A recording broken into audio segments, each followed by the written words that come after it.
Uno de ellos fue el más grave, podríamos decir, porque pecó contra la vida de un ser humano, matando a su lugarteniente, Urías, el Eteo,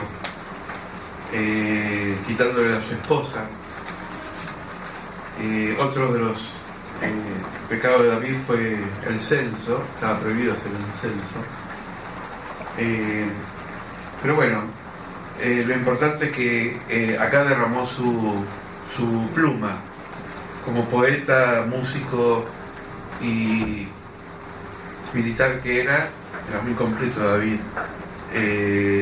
compuso este salmo que hasta ahora se sigue leyendo como un salmo de la misericordia, se llama, ¿sí? Salmo 51, vamos a partir del versículo 1, dice: ten piedad de mí, oh Dios, conforme a tu misericordia, conforme a la multitud de tus piedades, borra mis rebeliones. Lávame más y más de mi maldad, límpiame de mi pecado, porque yo reconozco mis rebeliones y mi pecado está siempre delante de mí. Contra ti solo he pecado y he hecho lo malo delante de tus ojos, para que seas reconocido justo en tu palabra y tenido por puro en tu juicio. Y aquí en maldad he sido formado, en pecado me concibió mi madre. Y aquí tú amas la verdad y en lo íntimo, en lo secreto de mí, has hecho comprender sabiduría. Purifícame con hisopo y seré limpio, lávame y seré más blanco que la nieve.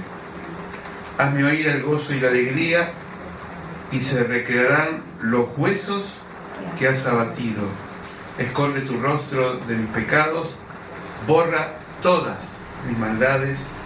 Crea en mí, oh Dios, un corazón limpio y renueva un espíritu recto delante de mí. No me eches delante de ti y no quites de mí tu Santo Espíritu. Vuélveme el gozo de tu salvación y el espíritu noble me sustente. Entonces enseñaré a los transgresores tus caminos y los pecadores se convertirán a ti. Líbrame de homicidios, oh Dios, Dios mío, salvación. Dios de mi salvación, cantará mi lengua tu justicia. Señor, abre mis labios y publicará mi boca tu alabanza. Porque no quieres sacrificios, y yo lo daría. No quieres holocaustos. Los sacrificios de Dios es un espíritu quebrantado, el corazón contrito y humillado no despreciarás tú, oh Dios. Haz bien con tu benevolencia en Sión, edifica los muros de Jerusalén, y entonces se agradarán los sacrificios de justicia, el holocausto u ofrenda del todo quemada, entonces ofrecerán becerros sobre tu altar. Precioso salmo. Amén. Con mucha riqueza espiritual.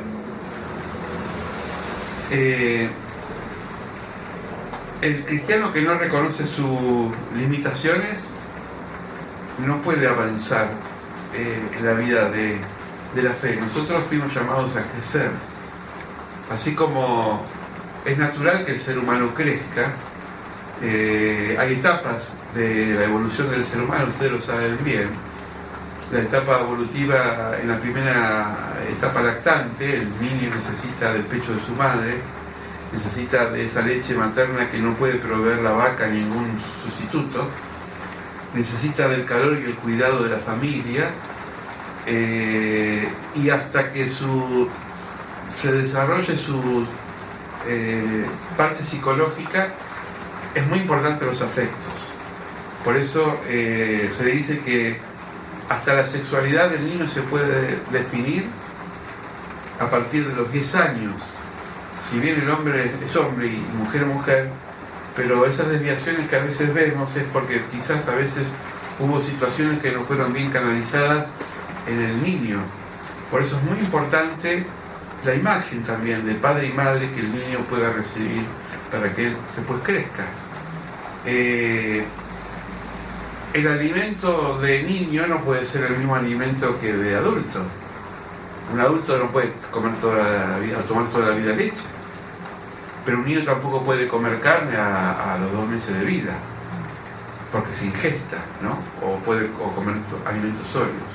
Pablo hace esta comparación. El cristiano tiene etapas. Al principio, cuando se convierte, necesita de la leche materna de la iglesia, de la palabra de Dios, de las cosas rudimentarias, pero después necesitamos algo más profundo, porque si no vamos a tener 20 años de creyente, pero vamos a ser niños espirituales, y Dios quiere que el desarrollo psicológico, espiritual y físico sea parejo.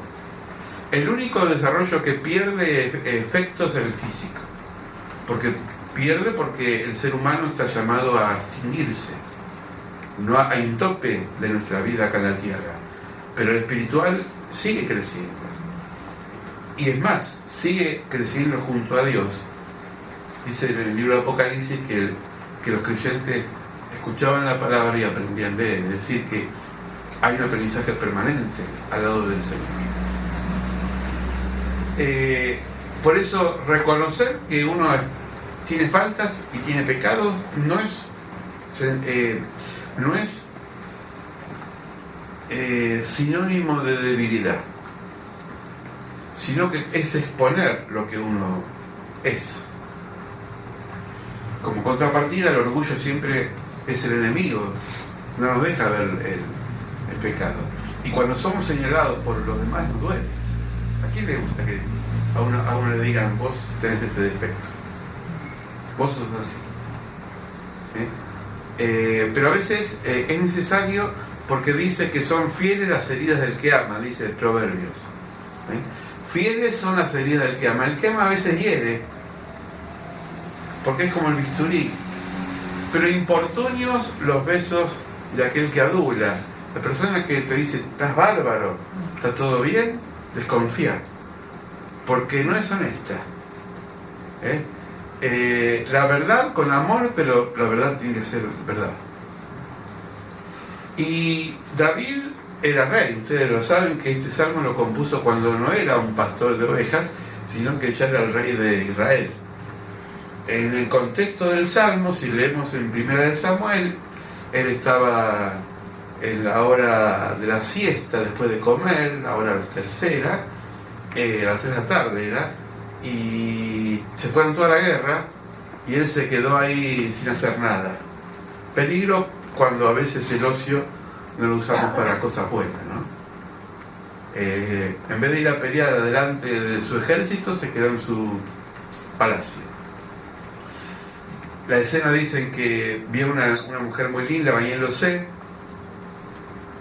seguramente a metros de donde él estaba, de su alcoba. La codició, tuvo relaciones con ella, esa fue Betsabé. De ahí nació un hijo. El primero murió y después el que siguió fue el famoso Salomón. Pero cuando David peca, como en esa época el Espíritu Santo no estaba instalado como en nosotros, dice la palabra que nosotros fuimos sellados por el Espíritu Santo. Por eso el Espíritu Santo se contrita, el Espíritu Santo te avisa, el Espíritu Santo te dice cuando algo está mal. Pero el comunicante del pecado, del pecador, era los profetas. David tenía un profeta que era como su consejero, que se llamaba Natán. Y entonces David, para él fue normal lo que hizo, porque hizo dos cosas: embarazar a la mujer del prójimo y matar al prójimo. Mató a Urías. No directamente, pero le dijo, pongan en el frente de batalla sin defensa, y entonces lo mataron.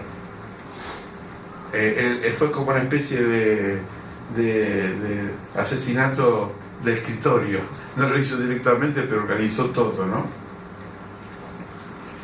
Natán, como profeta y sabio, le pide a Dios sabiduría y no va directamente al grano, le cuenta una parábola. David, siempre digo, tenía una fortaleza y una debilidad, como cada uno de nosotros. Su debilidad era las mujeres.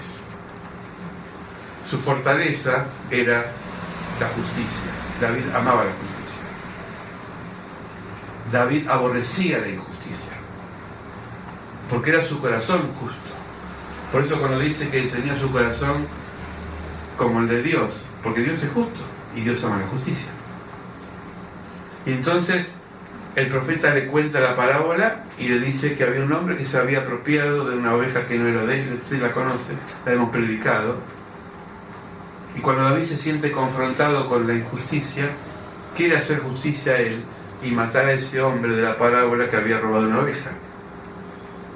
Y Natán le dice: sos vos ese hombre. Y entonces ahí se quebró, seguramente se postró, como era costumbre, y después compuso ese salmo inspirado por el Espíritu de Dios, que es precioso. Vamos a ir desmenuzándolo. Dice, versículo 1, conforme a la multitud de tus piedades, borra mis rebeliones. Fíjense, la piedad de Dios en contra o versus las rebeliones del ser humano. ¿Saben que por rebelión se levantó Lucifer en el cielo y se fue con un tercio de ángeles fuera del cielo a habitar en la tierra, lo que son los ángeles caídos? La rebelión hizo que se confrontase parte de la creación de Dios, que eran los ángeles, contra Dios. La rebelión muchas veces produce separación. Yo creo que hay dos tipos de rebeliones. Cuando uno se rebela ante la injusticia, no es rebelión, sino es lo que diríamos hoy en día una protesta sana. Pero cuando uno se rebela por rebelarse, porque rechazas de lleno lo que Dios te manda, entonces Dios no puede obrar en ese ser humano. Voy a poner un ejemplo bíblico. En el capítulo 11 del libro de Génesis, la Torre de Babel fue construida con un espíritu de rebelión, porque ellos dijeron: vamos a construir una torre, vamos a levantarla bien alto, señal de estar a la altura de Dios. Y Dios dijo en ese acto del ser humano: son tan autosuficientes que ni yo puedo hacer algo en ese lugar. Como castigo los voy a confundir en su lengua y no van a poder comunicarse entre sí. Hay personas que levantan torres, que levantan paredes, muros, pero son muros mentales, y vos le hablás de la palabra y se rebelan contra ella y rechazan la oportunidad de recibir algo tan precioso como la salvación. La rebelión mal entendida nos separa de Dios, nos produce debilidad espiritual. Amén. Versículo 2: lávame más y más de mi maldad, límpiame de mi pecado, porque yo reconozco mis rebeliones y mi pecado está siempre delante de mí. Estos dos versículos tienen que ir juntos. ¿Saben por qué? Porque es el diagnóstico de aquella persona que sabe en qué falla. Cuando la gente hace este diagnóstico, no sé si a usted le pasó, lo invita a la iglesia y dice: ¿para qué? Si yo no robo, no mato, me porto bien, ¿para qué necesito de Dios? Es un diagnóstico torcido, porque la Biblia dice que no hay un solo justo, ni uno. Es decir, que todos necesitamos de Dios. Todos necesitamos todos los días de que Dios nos limpie, nos cure, nos sane, nos purifique. Él dice: yo reconozco mis rebeliones. Pregunta: ¿vos conocés las tuyas? ¿Conocés cuál es tu carácter? ¿Cuál es tu parte flaca? ¿Tu parte débil? Bueno, en eso hay que trabajar. En eso hay que pedirle que la gracia de Dios purifique nuestros corazones. Y va a llevarte toda la vida. Porque no hay cambios rápidos, hay procesos. hay procesos. Y a veces los procesos son silenciosos. Los conocés vos y Dios. Dios y vos. La gente tiene de vos conceptos de ayer, pero el de ahora no. La conozco a esa persona, tiene ese carácter ayer, pero por ahí ahora está trabajando para que Dios trabaje un nuevo carácter. Porque el que está en Cristo, nueva criatura es, y si ahora estás en Cristo, seguís trabajando, seguís trabajando. Y Dios te va a seguir perfeccionando.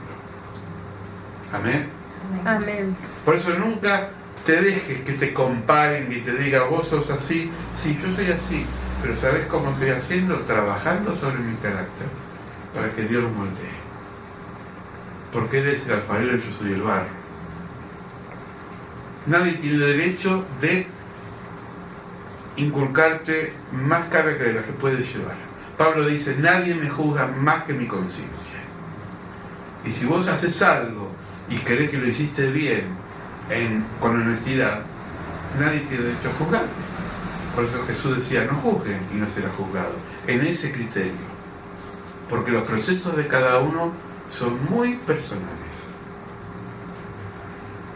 Es muy fácil hablar de terceros. Los comentarios y los chismes es algo rutinario de nuestra vida. Tenemos que ser honestos. Porque es muy fácil hablar, ¿sabés que fulano, mi primo, mi cuñado, mi hermano, mi tío, mi vecino, qué sé yo, ponele lo que vos quieras, hace esto, esto, esto? Yo a veces escucho mucho esas cosas y a veces prefiero callar. Porque no voy a modificar a la persona que está ausente. Yo la puedo ayudar a modificar si está presente. ¿Se entiende? Claro que cuesta. Porque nuestra lengua está y opera. Versículo 4. Contra ti solo he pecado. Mire, esto va alineado con lo que Pablo Jesús le dijo a Saulo, cuando era Saulo, ¿por qué me persigues? Porque él había pecado contra quién, contra Urías. Había pecado contra quién, contra Betsabé. Pero sin embargo acá dice, contra ti es pecado. Porque cada cosa que nosotros hacemos a un prójimo, a mi prójimo, se lo hacemos a Dios. Bien o mal. Si bendecimos al otro, estamos bendiciendo a Dios. Si agravamos al otro, estamos agravando a Dios. Si maldecimos al otro, estamos maldiciendo a Dios. Porque no se puede separar mi relación con Dios y mi relación con el otro. Por eso Jesús lo sintetizó: ama a Dios con todo tu corazón y a tu prójimo como a ti mismo. Y dice que el resumen de la ley es: no desees a los demás lo que no querés que te hagan a vos. Yo me lo planteo mucho eso, cuando por ejemplo a veces uno, porque está mal, porque a veces nos levantamos mal, le corto el rostro a alguien porque estoy enojado con esa persona y enseguida me digo, ¿te gustaría que a vos te corten el rostro? ¿Te gustaría que a vos te nieguen un pan? ¿Te gustaría que a vos te nieguen el saludo? Entonces si lo veo al revés, uno es como que empieza a replantearse, no me gustaría. Bueno, entonces no lo hago. Porque todo lo que se hace vuelve.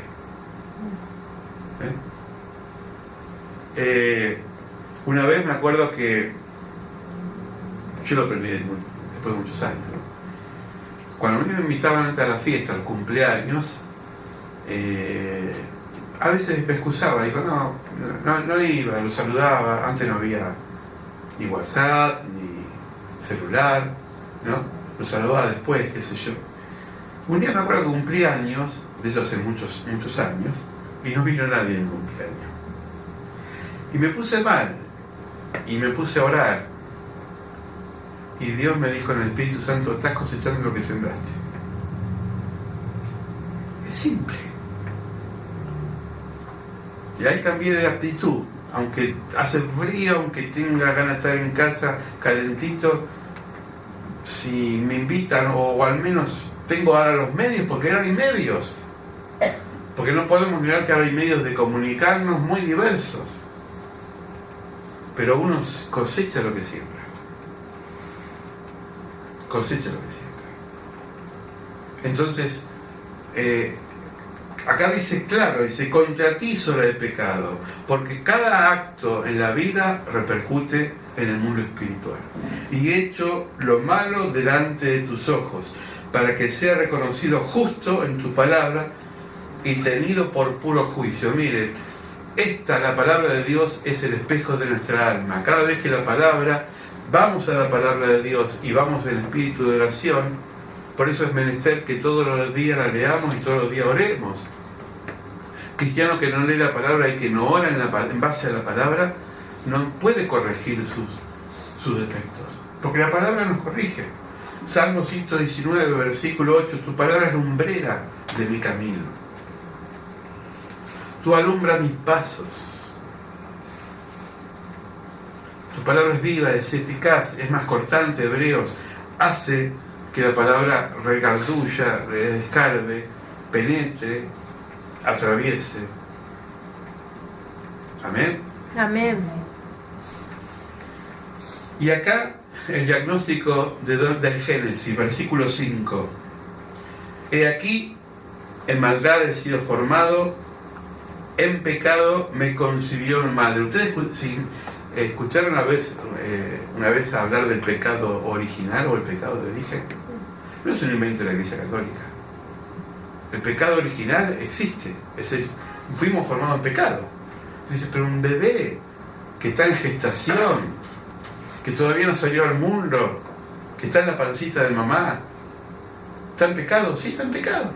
Porque en él hay una semilla que todavía no se desarrolló. Voy a poner un ejemplo de agricultura. Yo puedo tener una semilla, qué sé yo, de una planta venenosa, que mientras que es semilla, por ahí, como no se desarrolló, me la como y no me muero, porque lo que me mata es la flor de la planta, no la semilla. ¿Se entiende? Pero cuando esa semilla se desarrolle en la tierra y crezca y sea una planta muy atractiva en su aroma y en su atracción de flor, y la quiera probar, ahí me muero. Entonces, el germen en sí mismo es pecado, aunque no ejerza el pecado en la vida práctica. Ahora, el error doctrinal de la Iglesia Católica es pensar que el pecado es limpiado por el bautismo. Dice Pedro que el bautismo no nos salva, porque el único que nos salva es Jesucristo. El bautismo es lo que nos hace testigos ante la comunidad y ante Dios que he muerto al mundo para nacer a la nueva vida en Cristo Jesús. Entonces el bautismo, por eso la Iglesia romana bautiza de niños. Nosotros, ¿por qué bautizamos de grande? Porque creemos que el joven tiene que tener conciencia de su acto que va a hacer. Pero el pecado está ahí adentro ya, como una semilla que todavía no se desarrolló, pero el día que se desarrolle va a empezar a accionar en la sociedad. Es verdad que nadie nace malo ante el mundo, pero ante Dios esa persona ya tiene por su naturaleza la semilla del pecado. ¿Quién podrá limpiarlo? La sangre de Cristo. ¿Quién podrá reconciliarlo con Dios y con la vida? Jesucristo. Entonces, lo que acá dice el Espíritu Santo por boca de David, antes de Jesucristo, es que nosotros, por naturaleza, somos pecadores. Ahora, no podemos quedarnos con el diagnóstico, porque si a mí un médico me dice, tenés cáncer, y no me da la solución, me muero de un infarto. Digo, bueno, tengo la enfermedad, me dio el diagnóstico, me mostró los análisis, ¿qué hacemos ahora? Se entiende, ¿no? Con el diagnóstico solamente no nos salvamos. Versículo 6. He aquí tú amas la verdad y en lo íntimo, en lo secreto me has hecho comprender sabiduría. Esto tiene que ver con la vida de oración. Porque en la intimidad y en lo secreto está la sabiduría. Esta mañana estaba leyendo un devocional donde decía que Jesús, antes de empezar a caminar con la gente, se retiraba al monte a orar. es maravilloso. El Señor dejó como enseñanza que si uno no se retira a orar antes de empezar a caminar, va a caminar mal. La oración y la comunión con Dios nos capacita y nos fortalece para que nosotros podamos ver con qué herramientas vamos a manejarnos en la vida, con qué elementos vamos a elegir ciertas cosas y vamos a rechazar otras cosas. La oración y la meditación nos da la sabiduría y la madurez para poder acertar en lo que hay que acertar y rechazarlo en lo que podemos errar. Hasta una compra insignificante que hagamos por internet, por ejemplo, puede ser muy importante, o en el supermercado o en el almacén. ¿Nunca le pasó a usted? A mí me pasó una vez, y no es porque yo sea un buscador de precios, pero un día me sentí tentado por algo que yo ya quería tenerlo, y cuando fui a la oración decía, no, por ahí no es, espera un poquito. Y Dios acomodó las cosas. Porque Dios tiene sus tiempos. Dios hace de las cosas en el momento justo. Por eso este versículo es realmente hermoso. En lo íntimo, en lo secreto, me has hecho comprender sabiduría. Íntimo y secreto. ¿Por qué? Porque Jesús lo dice muchas veces la pastora, en Mateo 6:6, retírate al cuarto, en lo secreto, y en lo secreto que está el Padre, Él te recompensará en público.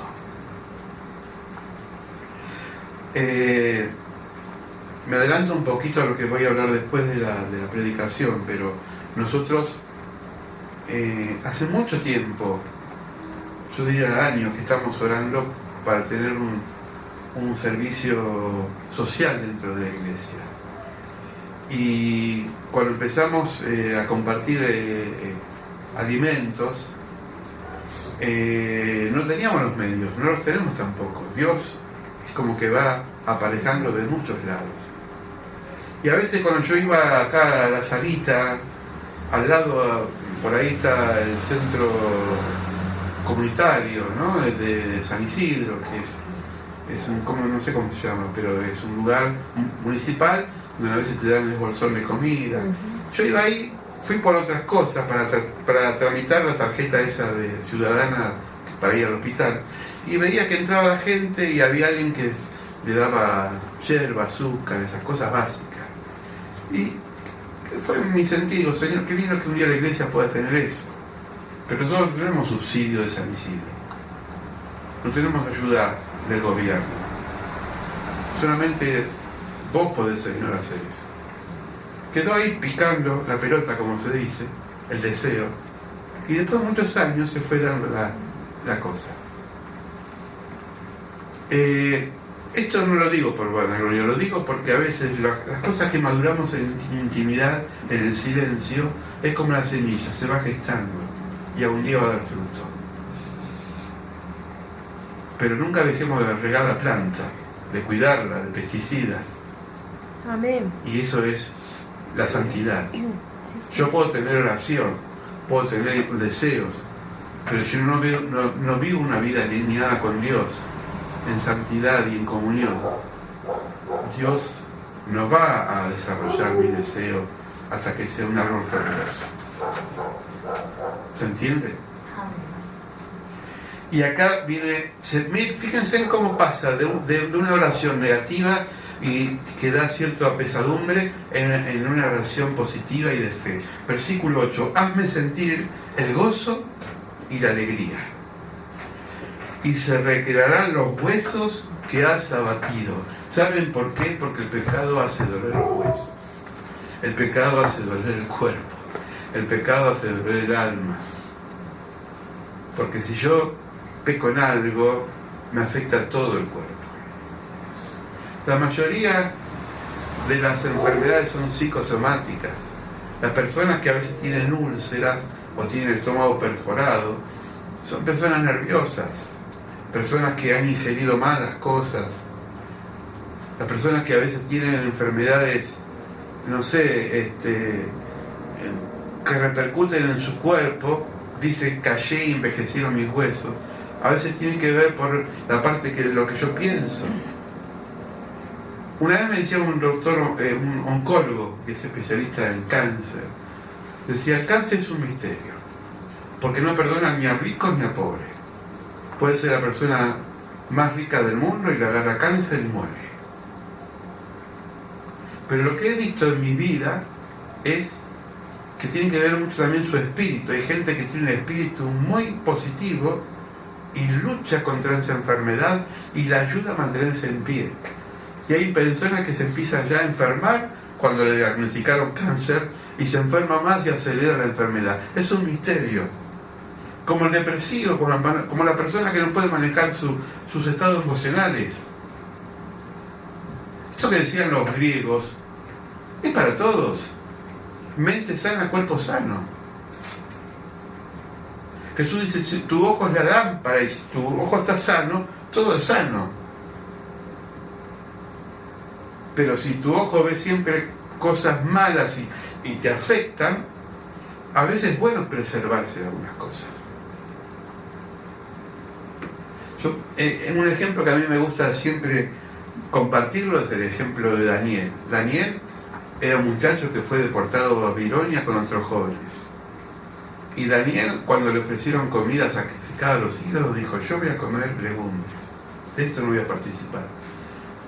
No, hoy en día las comidas son comidas. Pablo dice que todo lo que comemos, demos gloria a Dios.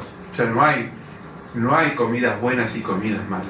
Hablando en cuanto a sacrificio, porque en esta sociedad yo no creo que en un restaurante lo que vas a comer lo van a sacrificar a los ídolos, ¿no? Pero hay comidas sí que te caen mal y hay comidas que te hacen bien, eso es otra cosa. Pero esto tiene un sentido espiritual, hermanos. Esto es decir, yo esto no voy a ingerir, no me voy a alimentar, porque no me edifica. No me edifica las malas conversaciones, no me edifica los chismes, no me edifica las personas que son mediocres, porque estamos rodeados de mediocres, personas que lo único que viven es para comer y dormir y trabajar y no tienen proyecto en la vida. Y el cristiano tiene que ser una persona que siempre tiene que usar los talentos, empeñarse para desarrollar los talentos, salir de la mediocridad, porque los mediocres o la tibieza no son dignas de Dios, o frío o caliente. ¿Se entiende? Entonces, esto es importante. Dice, se recrearán los huesos que has abatido. Versículo 9. Esconde tu rostro de mis pecados, borra todas mis maldades. David acá hace una oración total. Señor, todo borrar, todo. Es posible, pero bueno. Como hacer una borrón y cuenta nueva. Al otro día había ido a pecar de vuelta. Pero uno cuando se siente mal quiere limpiar todo, ¿no? Es como la casa. Usted se mata limpiando, bueno, yo no tanto. Acá la jefa sí le gusta limpiar mucho. Hay personas que, ¿no? Limpiar. Y uno se mata y abre la puerta y entra un polvillo y ¡ay! ¡Ya de vuelta! Bueno, la intención estuvo. La intención estuvo. Pero vuelta se vuelve a ensuciar. Yo digo, ¿para qué si después se ensucia de vuelta? ¿Para qué hacer la cama tan prolija si después va a rodar? No son puntos de vista. Pero hay cosas que hay cosas internas que no las podemos modificar del todo. Decía una vez un escritor cristiano, contaba cuentitos, decía que había un hombre que dijo, Señor, no quiero pecar nunca más. Y en el cielo se escuchó, ja, ja, ja. ¿Por qué no? Vas a seguir pecando. Dios ya te conoce. Trata de no hacerlo,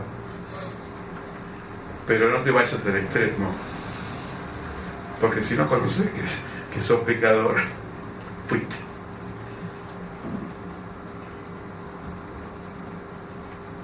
Versículo 12, y acá viene la bisagra, le voy a contar lo que es la bisagra. Vuelve el gozo a tu salvación y espíritu noble me sustente. Y en Entonces, y este es el cambio, entonces enseñaré a los transgresores tus caminos y a los pecadores se convertirán a ti. Esto es lo que quiere decir que el que la vive, el que ha vivido, tiene la autoridad para aconsejar. ¿Usted no lo ha pasado? Yo caí en esto, te lo aconsejo, no lo hagas porque yo lo pasé. Y no es bueno para vos. ¿No le pasó a usted? A mí eso no me pasó. Yo pequé en muchas cosas, de muchas formas, pero cuando recapacité, traté de aconsejar a otros por decir, mira que es un trago amargo, no te lo aconsejo.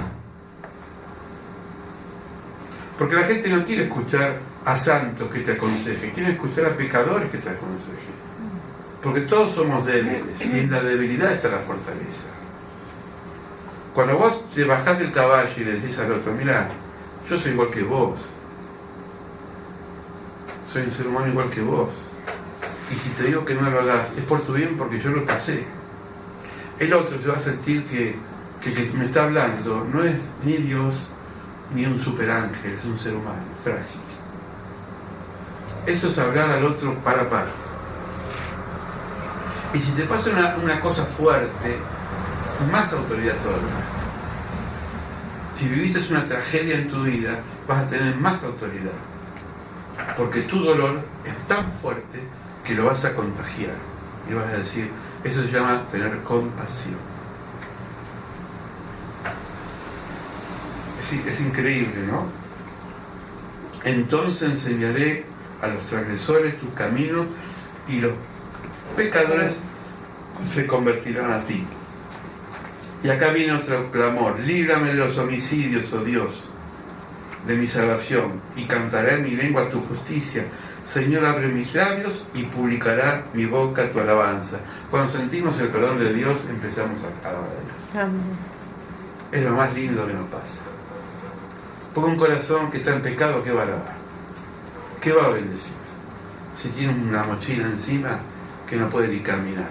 Pero cuando sentimos que Dios nos perdonó, cuando vos te perdonaste a vos mismo, cuando vos sentís que la gracia empezó a trabajar, empezás a danzar, empezás a alegrarte, te gozás en el Señor. Y muchos van a decir, pero ¿cómo si hace poco estaba así y ahora está? Bueno, es la gracia de Dios. Es la gracia de Dios. Yo no sé en qué periodo entre este pecado que tuvo David y cuando David entró casi semidesnudo bailando ante el arca de Dios. ¿Se acuerdan que danzó ante la arca de Dios? No sé si fue antes o después, no lo tengo bien claro, soy honesto. Pero hubo una mujer de David, porque David tenía varias esposas, que dijo, este es un cara dura, está bailando. Y Dios la castigó a ella. Porque vio a su marido que estaba danzando semidesnudo cuando entraba el arca de la alianza. David no le importó el que dirán cuando su corazón estaba alegre para Dios. Cuando un corazón está bendecido por Dios, no mide las miradas de los demás, sino que mide la mirada de Dios. Siempre mira cómo te mira Dios en tu vida. Amén. Amén. Padre, gracias por esta palabra. Gracias porque creemos, como David, que somos pecadores, que el pecado está en nosotros antes que salgamos al mundo. En la gestación de nuestra madre estaba como una semilla chiquitita donde se iba a desarrollar e íbamos a hacer cosas que a ti no te agradaban. Pero tú enviaste a tu Hijo Jesucristo para darnos redención y librarnos y limpiarnos de toda maldad y reconciliarnos con el Padre. Por eso, Señor, en este momento renovamos nuestros votos y te decimos como aquella vez que cuando te conocimos por primera vez, Señor, perdóname, limpiame, lavame, Señor, con tu sangre preciosa, de toda maldad, de todo pecado. Purificame, Señor, y hazme sentir el gozo de tu salvación. Recrea en mí los huesos que has quebrantado y podemos contar a mis hermanos y hermanas el gozo de la salvación, y muchos creerán porque verán en nosotros nuevas criaturas. Señor, extiende tu mano sobre la congregación, sobre los hermanos presentes y aquellos que van a poder ver el video en internet, aquellos, Señor, que puedan seguirnos en las páginas para saber que lo que estamos acá compartiendo no somos una comunidad súper santa ni una comunidad, Señor, que no tenemos faltas. Todo lo contrario, tenemos muchas faltas, tenemos mucho que aprender, mucho que crecer, pero sobre todo tenemos a ti, Señor, y si te tenemos a ti, lo tenemos todo. En el nombre de Cristo Jesús. Amén.